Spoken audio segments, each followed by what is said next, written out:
You're listening to the Decentralized Talk Podcast, your crypto connection.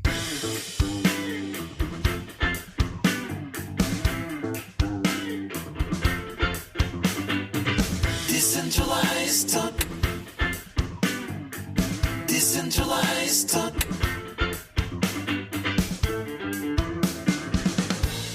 All right, guys. Welcome to another outstanding episode of the Decentralized Talk Podcast, the best crypto podcast for insights while you watch the help tend to your lawn and house duties. This is the place to break down crypto happenings and general bullshit about current events influencing crypto culture. We are growing our audience every single week, and we are super pumped about it. Our ad revenue is up 300%, so we appreciate you guys actually taking the time to listen to the ads and our shameless plugs. Feel free to subscribe. We appreciate all the love out there, and anybody that wants to get a notification of when we're coming out, you got to hit the subscribe. And then if you're listening on YouTube, you got to hit that bell too. Not even really sure what subscribe means anymore, honestly, because the only way to get notifications is with that bell. So hit the bell. We are on iTunes, iHeartRadio, Google Music, Spotify, and passively on YouTube. So check us out. The topic of today's show is crypto and the underworld. Not to be confused with crypto and underwear, which is the Spank Chain episode. Is this like Underworld with the lichens and the vampires? Because that would be awesome. It is. It's Kate Underworld Beckinsale with lichens, which are somehow werewolves on the show today. Yeah, Kate Beckinsale. She's gonna be on in a little bit.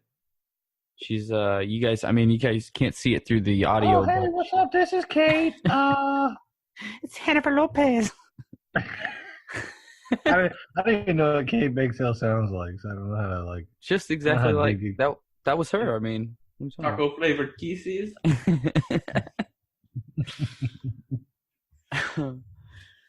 We were gonna have Penelope Cruz on here, but her forehead wouldn't come in the studio. Ooh, something called a burn unit. Ouch. I don't even know. Family Guy makes fun of her forehead a lot, so that's cheap shot. I didn't even know. Honestly, I didn't even know her forehead was that big. I guess I never thought about it. Yeah, it's pretty big. It's big. It takes up most of the screenshot. They got to back out. They actually have to do like a wide angle when they shoot her next to somebody. It's a special effects guy who green screens like half of her forehead. I mean, job security. They take it out. Also, Family Guy episode. Remember when he was like a green screen for somebody?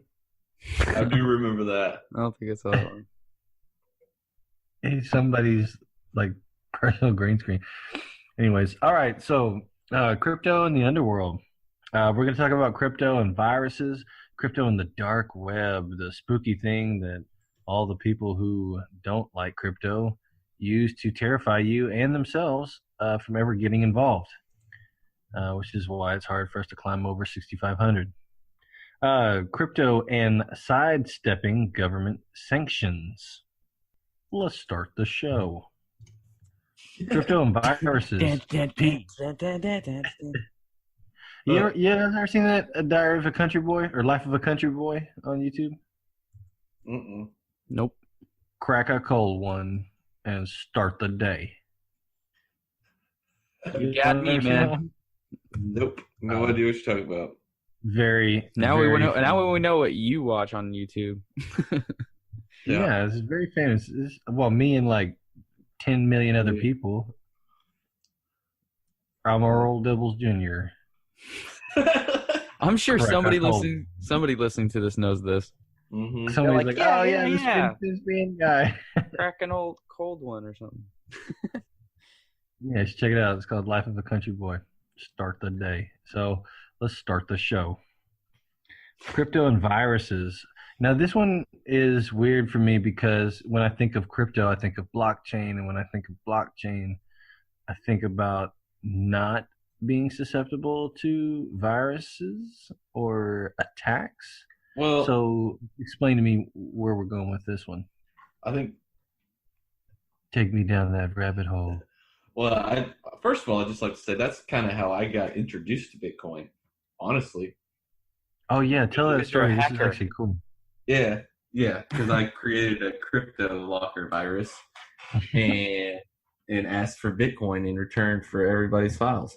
No, actually, I was on the flip side of that, where I had a client come to me and ask about getting some files back on her computer, and she, after doing a bunch of research, this was it's quite a while ago.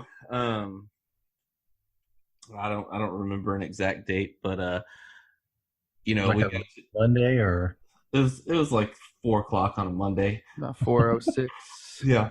Monday afternoon. But after doing some research, figured out the only way she was getting her files back was if we paid the Bitcoin. what was the BTC price? That'll help us figure out how long ago was it. Oh man, I don't remember.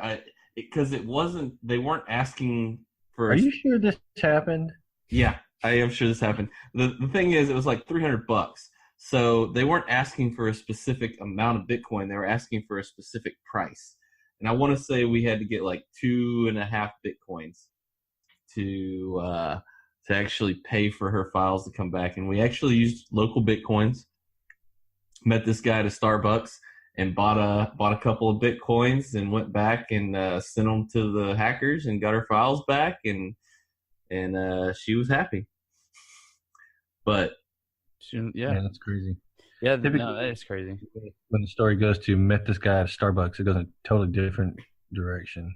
yeah, the guy we met at Starbucks was actually a Who are college. you meeting at Starbucks? I'm just saying, when I think of like somebody telling me a story, and in the middle of it, like, so then I met this guy at Starbucks.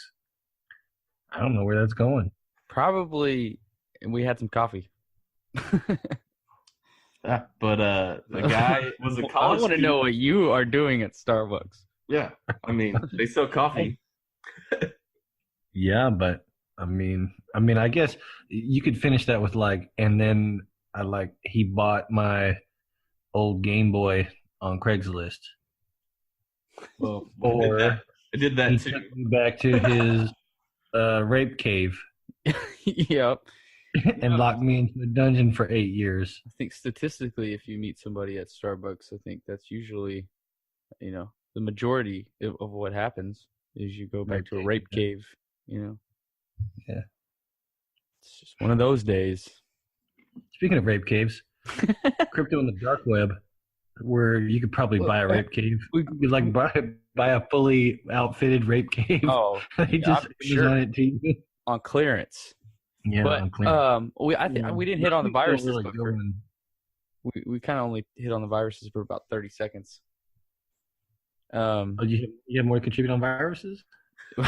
Unless this show's gonna be 6 minutes long. Well, you don't know. We could spend 2 hours on dark web talking about rape caves. We can hope. But no, I think with viruses, I think usually when you're talking viruses in crypto, you're usually talking about the example that Prater gave. Like, what was it? The WannaCry virus a few years ago? Virus. That was a huge one with Bitcoin. But usually, yeah, Okay. phishing scams, the viruses, that's where you see the connection between crypto, not like purchasing crypto and getting a virus or something like that. It's possible, I'm sure, but But I mean, they Okay, were so tell me, huge what is a there phishing for a while. scam? what? When someone says phishing scam, like what are we looking for a phishing scam? What is that? Or how would somebody Well, phishing use scam's phishing different. scam with Yeah, crypto? phishing scam is different than a virus. A But phishing you scam, they're just stealing your password. You see that with Bitcoin a lot. There's one that has been going around. For everybody listening, outline how a phishing scam works. Well, a phishing scam, you get basically a fake email, and they want you to put your password in. They steal your password, but that doesn't. I mean, That's one way. There's one that's going around recently to different universities that is, it says like, I have a video. I hacked into a porn site, and I have video of you like doing the nasty, and it asked for like $300 worth of Bitcoin, or they'll release the video. That's a phishing attempt because they're basically trying to get your Bitcoin and just phishing one person. might do it. I'm sure a lot of people do it. You know, like, oh my God, they got a video of me whacking it out. Better give my Bitcoin. I don't think a lot of people do that. I don't think a lot of people do, but somebody does. Somebody does. Yeah. Well, that's okay. So then I think why they you guys do touched on it, part of the phishing scam. The phishing scam is the idea is that they just send a billion emails out to. It doesn't even matter. Play the In numbers fact, game. I saw the Prince stuff. That's all. Those are phishing. Those are phishing attempts. What you is know, it? like the prince of some African. Oh, nation. exactly. Yeah, that's the original. That's the original phishing scam. Yeah, It used exactly. to come by mail. It did. People used to get letters. It was a letter from the prince. From the prince. Oh, my money. He showed up at my door one day. Was just like, I need help. If you give me $1,000 right now, I'll pay you back $20,000 in a week. And he was like in full Prince get up.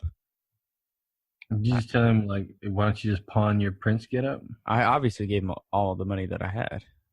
Did he then try to work at McDowell's and? No, we went back to his rape cave and surfed the dark web for a couple hours. I'm glad to see you got out of there. Yeah, you know, you live, you learn. But the prince didn't. Yeah, Prince didn't. No, Prince didn't learn. I flipped that rape cave around on him. What was the name of Zamunda? Was he from Zamunda? Zamunda. I don't know. You guys don't remember McDowell's and Zamunda? I'm making all kind of badass Coming to America references. Coming to America, yeah. Randy Watson? Randy I don't know what that is. Randy Jackson? No. Randy Watson. Randy Watson. How about Eddie Murphy? Yeah. Maybe. I know Eddie Murphy, How about Charlie Murphy? Charlie Murphy. Darkness. Yeah, it is Randy Watson. Charlie Murphy just died recently. Who?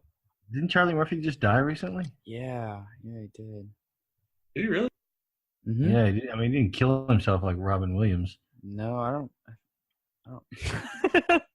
Why does that keep coming up? Is that going to be at every episode now? We talk about Robin Williams dying. Oh, by the way, did you guys hear? It's basically like our Superman doll in Seinfeld. You hear who's playing the new genie? Yeah, it's in the better live than action? Rape. No, who is it? Will Smith in the live action Aladdin that's coming out. Oh, I knew Will Smith was in it.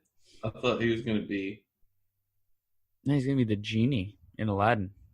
I hope he doesn't end up killing himself. Yeah, this seems like the role might be painted. I don't know about Will Smith as genie though. I think he's not crazy enough, man. Maybe Jim Carrey. I think Jim Carrey would be. I don't know. I think Will Smith can do it. Yeah, I think '90s Will Smith could have done it. He's different now. You've changed, man. You've changed, Will. Yeah. Well, he's West Philadelphia, born and raised. True. Very true.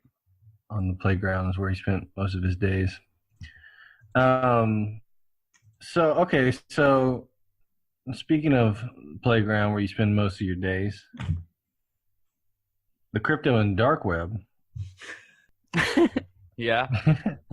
I mean, I don't even know if crypto and dark web is even. I mean, it's not even.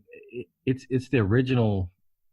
You know, like Bitcoin was created, and then basically the dark web was like, oh shit, this is what we needed. Yeah. Well, I think one possible advantage of blockchain technology can be like anonymity, and see an enemy. What? See an enemy. See an enemy. Yeah. Anonymity. Amityville Horror? All right, we're moving on. And I think that they kind of could go hand in hand because of that like privacy factor. So yeah, obviously they're going to be used on the deep web, dark web, deep web, deep, dark, shady web. So I think when you're buying guns and shit, no, it's not only used on the dark web and for illicit purposes and by terrorists and all that stuff like that, but that'd be one possible use. But just like any currency, they also use cash like that. So I think crypto gets a bad rap because a lot of people think that like only terrorists and bad guys use it. And it's just like not even true. And statistically, not that many like terrorists and people using it for illegal purposes. Like it just doesn't happen that much anymore. I would like to find out how that's quantified. It's obviously tough. It's not exact. Yeah, like, more of a couple episodes back, me and Prater were reading. There's some stats we were reading about, like that was what you remember? Yeah, and it was like which currency criminals prefer. Yep. And then I always had a problem with that. Like, how do you know these people are criminals? Like, how did you get that statistic? They were like, okay, I'm here to buy the cocaine. I'm here to buy the white China cocaine. Well, I would think. Why do I need to speak into your chest, sir? What is that from Half Baked? They're like abracadabra. Yo, abracadabra, B. Well, no, I think abracadabra. I've been on the dark web and I've seen like some of these websites that you can purchase PayPal accounts or you can purchase counterfeit money and stuff like that. And it's a checkout system just like any other checkout system. So I would think that's how they get a guesstimate percentage, So like that one website, there's like 20 purchases a day or what have you, and then you compare that to how many purchases there are on like Overstock or whatever, I think that's how they get the percentages. Well, I think it's more for convenience than it is for anonymity. Because on the dark web? Yeah. Because, I mean, honestly... Explain. Well, Bitcoin is not 100% untraceable. So if you're asking for Bitcoin and getting paid in Bitcoin, you're not looking for complete anonymity. Yeah. If you were to send cash from a P.O. box or to a P.O. box, that would almost be more anonymous, yeah. Anonymous, or if you could use Monero or something like that, a different a security token or something to that effect, other than Bitcoin. But I think it's the convenience factor of it's sent, it gets there, you have it, you're not having to wait and mail money or something to that effect. I mean, obviously, PayPal is going to be way less anonymous, but probably as efficient. I need to buy a human pickled brain. I'm just gonna PO you some cash. I know a guy. Yeah, exactly. He's Frankie in the Bronx. Okay. Frankie in the Bronx. He's got pickled brains and rape caves. Fully decked out. Guy. He's my pickle guy. Yeah, everything's pickled. Yeah. Except for actual pickles. He doesn't do cucumbers. That's beneath him. I got a recipe for pickles. Oh. Share it. Yeah. I've never had any of your pickles. Because I don't make them. I just have the recipe. They're delicious. Store it. But I don't do the manual labor of actually pickling anything. They sound delicious. They are delicious. It's been passed down from generations to generations of people that actually did pickling in my ancestry. My wife is really into pickling. She bought like the whole setup. Like she bought all the cans and then like the special thing to pull the cans out of the. I did that before too. Yeah. You gotta boil it and all this stuff and use a special. I went through a pickling stage. Yeah, you use this special pickling salt and Yeah, you Yeah. boil the bottles. Oh yeah, that's why I got a Jars. fucking box full of pickling salt now. So do I. In my fucking thing. 'Cause they only sell it in like 2-gallon fucking boxes. Cereal box size salt. Yeah, yeah. But yeah, I pickled some asparagus and all kinds of stuff. It's cool. It's a cool little hobby. Yeah, it's cool, but it takes forever. And then the whole time you're thinking, well, did I just give myself botulism? Gotta take that chance. You know, talking about that, I've read some articles where, you know, basically they say the dark web gets a bad rap. Oh, okay. I mean, this is a good question. This is a valid question. I think is like what. So, like, not What are everything on the other dark web is reasons? bad. True, but I mean, why else are you on the dark web? Just so you don't get tracked? Yeah. 'Cause you're crazy. Or I don't want to say crazy because you're Yeah. Suspicious. maybe I would say suspicious maybe of you're just corporations. paranoid. suspicious. Yeah. I mean, it could be paranoid, but I get that. I mean, I understand that point of view. But the convenience gets it for me. I kind of give away a lot of my security and privacy just for convenience sake, which I'm not proud of. Google Yeah. knows everything about me. Because I'm lazy. Yeah, basically. What I don't understand is a platform like Minds. I don't really see how that's different than Twitter. I mean, like we used it, right? We got it. We have like a Minds account. We don't use it, but we did use it, and I mean, it's got more features and more functions than Twitter, and it's decentralized and it's more open source, right? So. Well, I mean, I think the biggest thing about it is that there's more freedom of speech. Like, you're not going to get blocked, Yeah. shadow banned, banned. None of your tweets will get deleted, no matter what you say. You can sell your rape cave on there if you want. That's the ultimate. I mean, that's the ultimate tipping point, though, isn't it? Like the balance between absolute freedom and people that take advantage of it. It's like, for instance, my neighborhood's no HOA.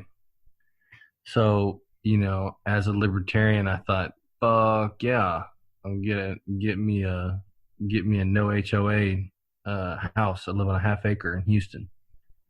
And the problem that I ran into is that people take advantage of it, and most of my neighbors take care of their yards and keep the property value up of the neighborhood. But I got two people that literally started a used car lot. It was started out as a used car lot in their front yards, and then now it's just like a bunch of broken down ass like cars with no wheels on them and stuff, like just sitting in a yard, and there's nothing we can do. And it's just one of those things where you got to find that balance of absolute freedom, and then people that take advantage of it. Do you need some type of regulation? Because it is fucked up, because it does affect my house value. Yeah. That's a good point. But when it comes to the dark web, you know, should there be some type of regulation or some type of effort from the government to regulate the dark? It seems like the government could, the United States government, or maybe the government of whoever's regulating your ISPs. The government did create the dark web. Oh, Yeah. That's right. The CIA. Or the naval something, isn't it? One of the Navy. I think it was the Navy. Yeah, or the NSA. Yeah. Well, and I don't. So, well, no. Naval intelligence. They created what, the Tor browser. Right. Yeah. Yeah, which you can be used to access the dark web. Yeah. Which is basically just the internet that's not available on a normal browser. Yeah, I heard that, like, basically the internet that you can actually see is like 10% of the internet. Like, think it might be less than that. 90% of the internet is all basically dark web stuff. I think it's like 1%. Mhm. It's not on one of those iceberg. Yeah, I've seen that in the infographic. Yeah, it's 99%. There's only 1% that we access like on Chrome or whatever. That infographic is used for everything. Yeah. I heard that thing about that we only use 10% of our brain is bullshit. That we actually use like 90% of our brain. I mean, it's technically true, but what it should say is we only use 10% of our brain at one time. Like, we use all of our so brain. that's super misleading then, because for years people have been throwing that fucking gem around. We only use 10% of our brain. From what I've heard, technically that is true. We use every part of our brain, but there's only like 10% of those firing at one time. Like at 1 second you're using the cerebral cortex, and then at 1 second you're using medulla oblongata, and we're so good at neurology. And the sea anemone. All right, so let's move on. Crypto and sidestepping government sanctions. Ooh, get out of my way. Government sanctions. All right, so broadly, government sanctions. So when we talk about sanctions, so for those of you who don't know what sanctions are, in geopolitical politics in the world, if there's a country who's doing things that you don't want them to do, so for instance, Iran is the world's largest supporter of terror. They fund terrorist organizations around the world. So as America or the Allies or England or whatever you want to call it, even Russia or China, anybody who wants to punish Iran, they have a couple options. One of which is the obvious one, which is war, right? They can wage war on Iran and have a big nuclear war, assuming they have nukes or access to them or have friends with them, or risk just a lot of people dying in a long, drawn-out, terrible war. Or they can punish them with sanctions, and sanctions is the diplomacy option, which is what our government is doing to a lot of countries right now, putting sanctions on them to get them to bend to your will.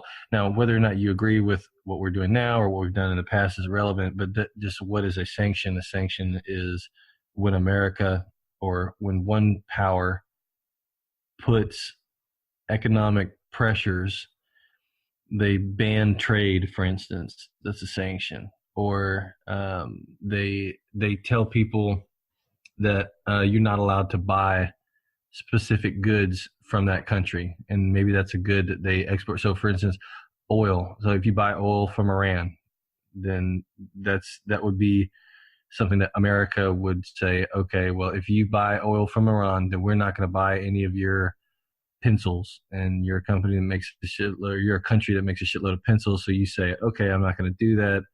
Then I won't do business with Iran. It hurts Iran, and then causes them to bend to those type of pressures without having to engage in warfare.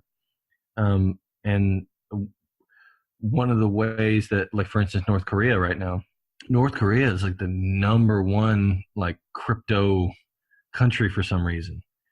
I don't know why. They're knee deep in crypto. I don't know why. I mean, yeah.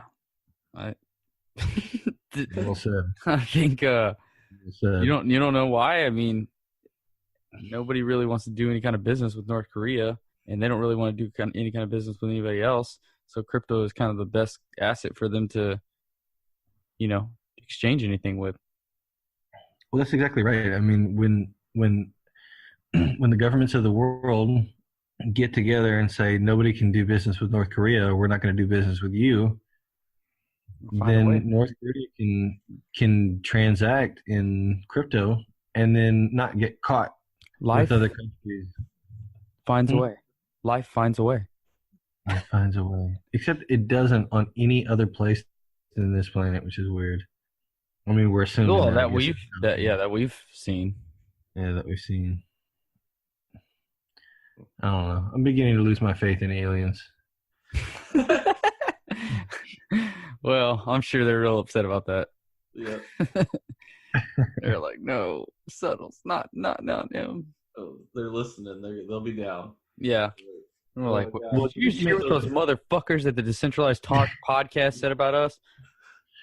This guy said he's Well, I was thinking about it the other us. day. Let's obliterate him. Laser time. He is getting abducted. You're assuming that they're not some single-celled organism, like living in a lava pool on Mars.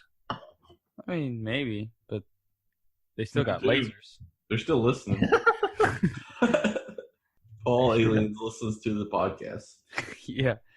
So, I mean, if you look at our like analytics and the geolocations, they're all coming from like outside the Milky Way. Yeah. For sure. And past Andromeda too. I mean, like there's way a out few. there. On the strain. That's who's listening. Yeah, we got a few listeners out by Pluto, but Yeah. Still trying to grow that out. Pluto is not a planet. No, but there are listeners out there. doesn't mean there can't be there can't be aliens out there. Who's the what's that dude's name that's always on Joe Rogan podcast? He's an astrophysicist. Neil deGrasse Tyson. Yeah, Neil deGrasse Tyson. He was part of the group that declassified Pluto. No kidding. Yeah, that's how he kind of became like a pop scientist. He became famous from that. We need to get Neil deGrasse Tyson on the show. Oh yeah, he's a cool guy. Yeah, he's a cool guy. Although he doesn't believe in debate, which I think is weird. What is that? How can he not believe in debate? He doesn't. I know it's debate. No, he doesn't believe in debating people. He says he won't debate people. Oh yeah, so he doesn't like agree with that. I don't think it's something he can believe in or not believe in. He doesn't. I mean, he Doesn't believe it exists. Well, yeah, he believes in debate, but he said he won't debate people because basically, I mean, it was kind of roundabout logic, but basically it boiled down to, I'm a super smart astrophysicist, and you know what the fuck you're talking about. I'm right. Yeah, and I thought that's very weird for a scientist to say, but yeah, stay humble. Not only that, but the scientific method is based on debate. Yeah. What else you guys got on sanctions? I mean, I think it's a good way to get around sanctions. I don't. It really is. If we're being honest. Well, it's a very clever way to get around sanctions, and a government sidestepping sanctions with crypto is the same thing as an individual sidestepping the global markets with the dark web. Yeah, it's the same. It's the same idea. You're. I think people inflate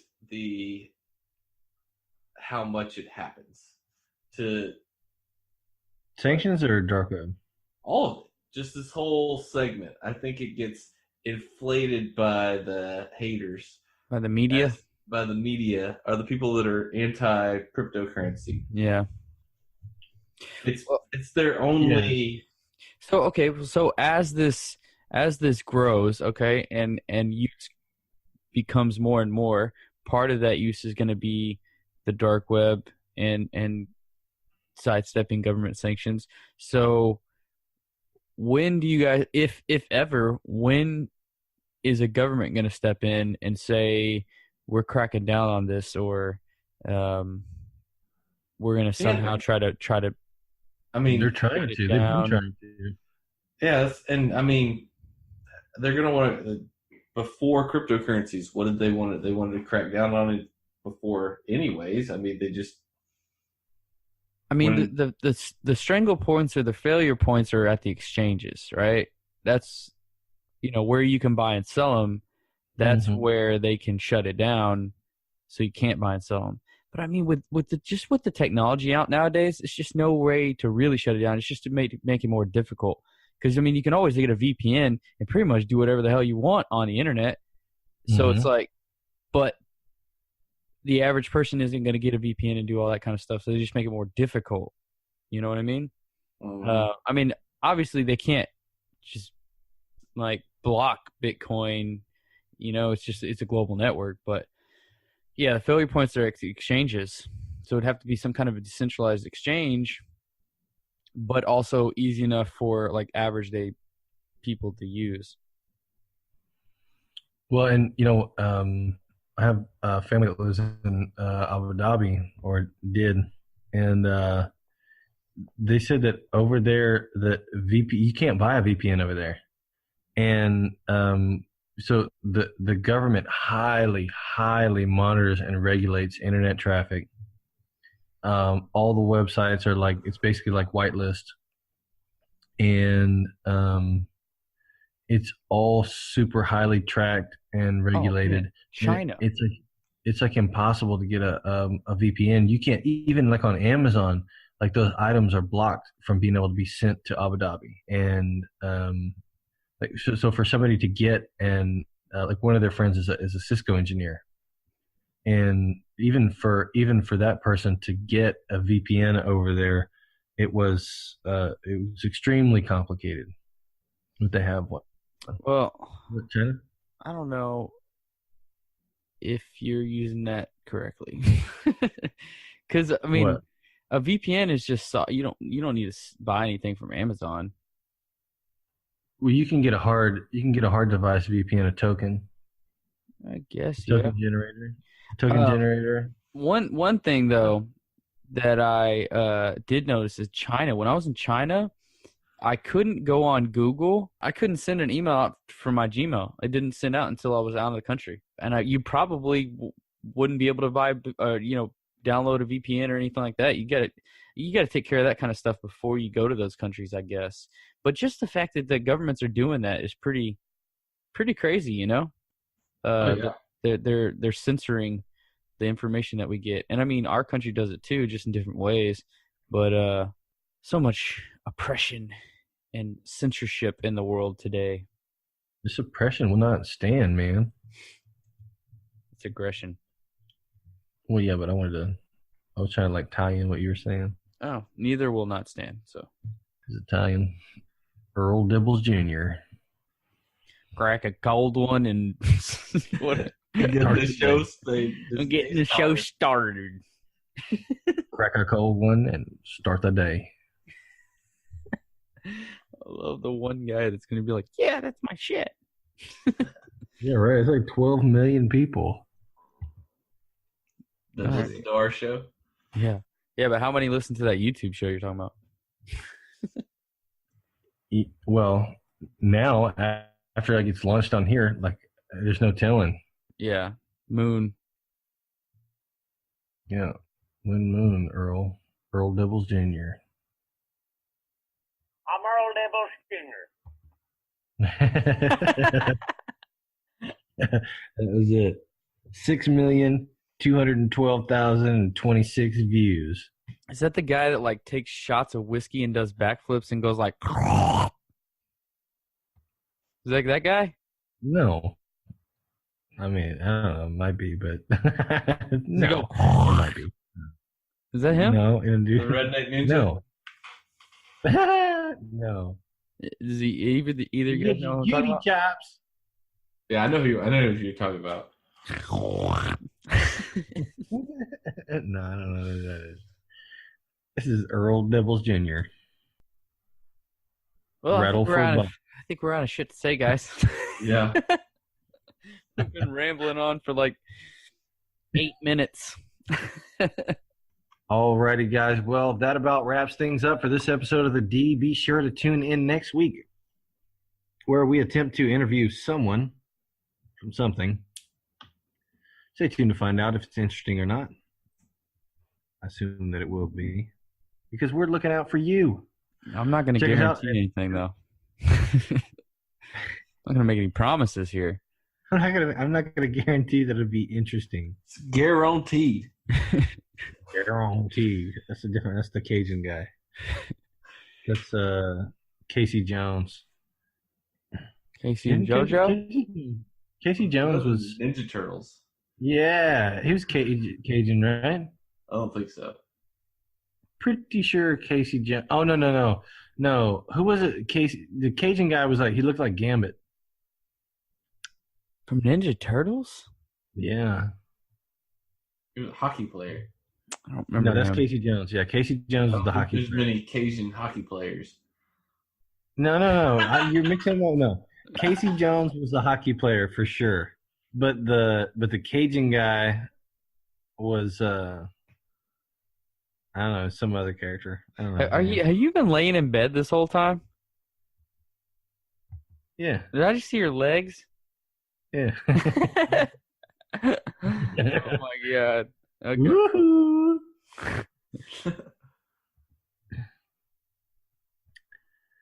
So this show is falling apart, people. It was never together to begin with. Everybody who listened to the actually very informative Deus Ex Machina episode, and then they stay tuned, and they're like, "Oh, I'll give these guys another shot," and then they hear this episode. What the fuck? What the hell? It really fell off. Why do they keep joking about Robin Williams' suicide? Yeah. and rape caves. Yeah. Rape game. Maybe that's why we can't get a big name interview. Because every episode has to be about rape caves. Well, I mean, you gotta pick relatable stuff. No, Check I mean, us out and be sure to see comments at DTalk Podcast on Twitter and Facebook.